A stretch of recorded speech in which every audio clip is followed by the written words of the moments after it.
up to 20 senators daw, mga kababayan, ang bumoto na pabor. Ibig sabihin, or nakikita na pabor na kung saan sundin na lamang po yung inilabas ng Korte Suprema na ruling about po mga kababayan dito sa impeachment trial nito pong si Sara Duterte. So ngayon, pakinggan po natin itong nakita po nating balita galing po sa DZMM Teleradyo. Ano pa i-play na po natin? Pambalita, 19 hanggang 20 senador ang pabor na sundin ang desisyon ng Korte Suprema na unconstitutional ang impeachment ni Vice President Sara Duterte.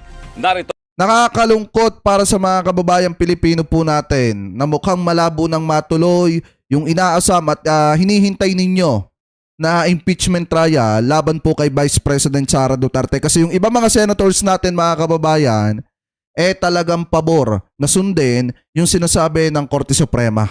Ano po, yung ruling ng Korte Suprema mga kababayan na labag sa saligang batas, yung proseso ng impeachment nitong si Sara Duterte. So ito ay pagpatuloy pa natin. Ito ang kumpirmado, siguradong balita hatid ni Radyo Patrol, Pamela Vasquez, Pam.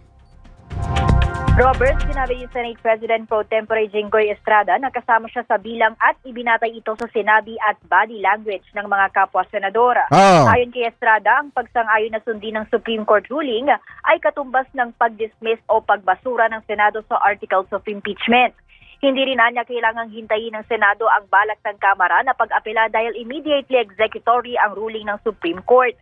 Gaya ng kasamahan, ibinabala ni Estrada ang constitutional crisis at gulo kapag hindi tatalima o tumalima sa Supreme Court ruling dahil wala nang kikilala sa anumang pasya ng kataas-taasan. Alam niyo, ang pinakamasaklap kasi dito, sila lang yung nagkakaintindihan eh. Hindi nila iniisip yung kapakanan ng mga kababayang Pilipino po natin.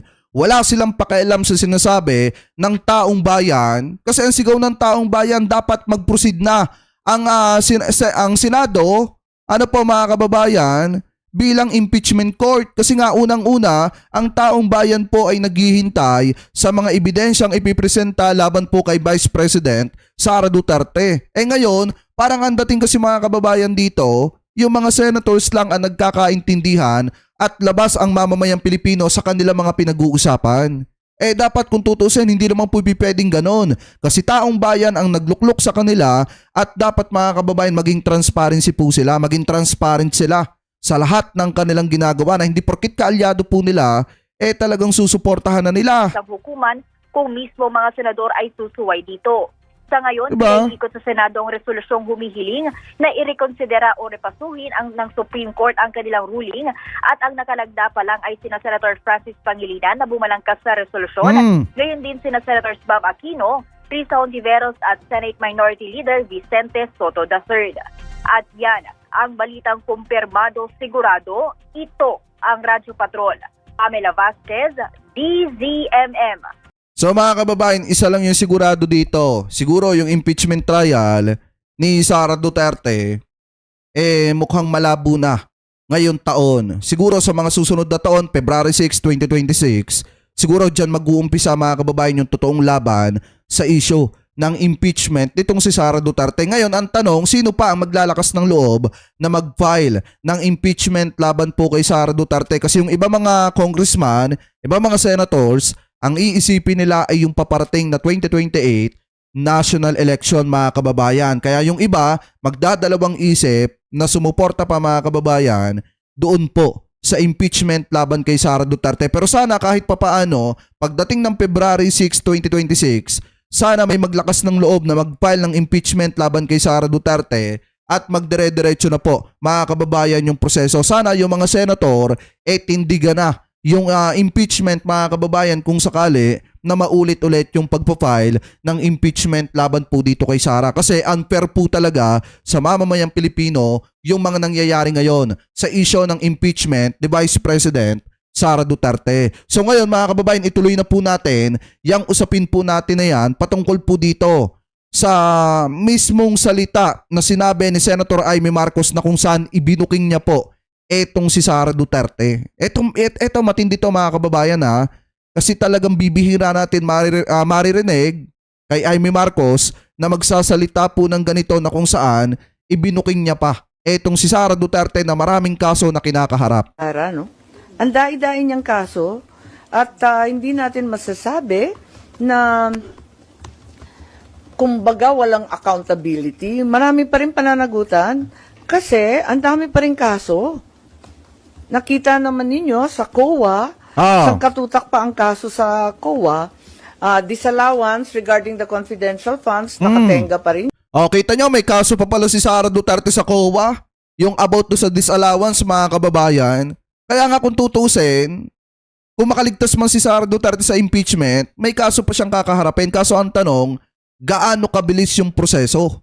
Kasi biruin niyo mga kababayan na kung mag-guilty siya sa mga kaso na kakaharapin niya, matagal pa po mga kababayan bago lumabas yung desisyon. Siguro presidente na, itong si Sara Duterte bago pa lumabas, yung mga desisyon na yan. Ang tanong kasi dito, alam naman po natin na kapag ka-presidente, ang isang tao may immunity suit po yan. Hindi po pwedeng kasuhan at hindi po pwedeng humarap sa mga kaso na isinampa laban po sa kanya. So ngayon, ang tanong dyan mga kababayan, paano mapapanagot pa etong si Sara Duterte kung sakali na maging presidente pa ito? Di mas lalong aabuso lang ito mga kababayan at gagamitin yung kanyang kapangyarihan para maabsuelto siya sa mga kaso na kinakaharap po niya. Iimpluwensyahan niya mga kababayan yung mga gusto niyang impluwensyahan. Dahil nga siya ang presidente kung sakali lang naman na maging presidente po siya. Yan, on appeal before COA Commission, may 3 petisyon tungkol sa confidential funds sa Supreme Court. So tuloy-tuloy pa rin yan. Tapos may COA proceedings sa 2023 confidential funds about OVP, pati na rin ang DepEd. So, hindi kumbaga makakaligtas kung may anomalya man. Grabe no? Talagang maimbestigahan to ng todo-todo. Meron pang DOJ criminal complaint. Tapos meron pang, di ba ito yung grave threat, inciting to sedition? Chinecheck ko Kasi yung iba sinasabi, makakaligtas, makakalusot. Hindi naman, wala naman lusutan. Alam naman natin ang ending ng impeachment, di ba? Magpipila pa rin ang kaso. Ang totoo, may kaso na So para sa inyo, yun ang mas tamang step or... Well, sa ngayon, unless mag-umpisa na naman ang panibagong impeachment. Grabe no? Pero ma'am, Kaso nakapila. Kita nyo mga kababayan ha? Si Amy Marcos na nagsasabi, kung makaligtas ka sa impeachment, wala kang lusot kasi may kaso ka na Diba marami kang kakaharapin na kaso, meron pa sa Supreme Court, meron pa sa COA, meron pa sa DOJ mga kababayan. So ibig sabihin, tambak na ang kaso na kakaharapin nitong si Sara Duterte. At ang pagkakaalam ko parang sasampahan din siya ng kaso mga kababayan sa ombudsman. Kasi nga, ito yung mga plunder case mga kababayan, isasampayan di umano ng Kamara laban po kay Sara Duterte. So ngayon, marami talagang kakaharaping kaso etong si Sara Duterte, pero ang tanong, gaano katagal yung proseso? Kasi baka mamaya, presidente na si Sara Duterte, hindi pa lumalabas yung desisyon mga kababayan ng korte. Kaya yan po yung isang malaking tanong dyan. So hanggang kailan yung proseso? Kaya nga dapat magkaroon na ng impeachment para makita ng mga kababayan Pilipino po natin yung mga ebidensya at mismong taong bayan na ang humusga kung dapat pa bang pagkatiwalaan etong si Sara Duterte or hindi na. Ano po mga kababayan? Kaya kung titingnan nyo, oo nga sinasabi ni Senator Amy Marcos may kaso na, pero ang tanong, gaano katagal yung proseso niyan? Mapapapanagot ba agad-agad itong si Sara Duterte? Alam naman po natin mga kababayan, yung justice system natin dito sa ating bansa medyo mabagal yung pag-usad at mabagal mga kababayan yung proseso. So ngayon, ang tanong natin dyan, hanggang kailan? Kasi nga baka mamaya, presidente na si Sara, hindi pa siya napapapanagot.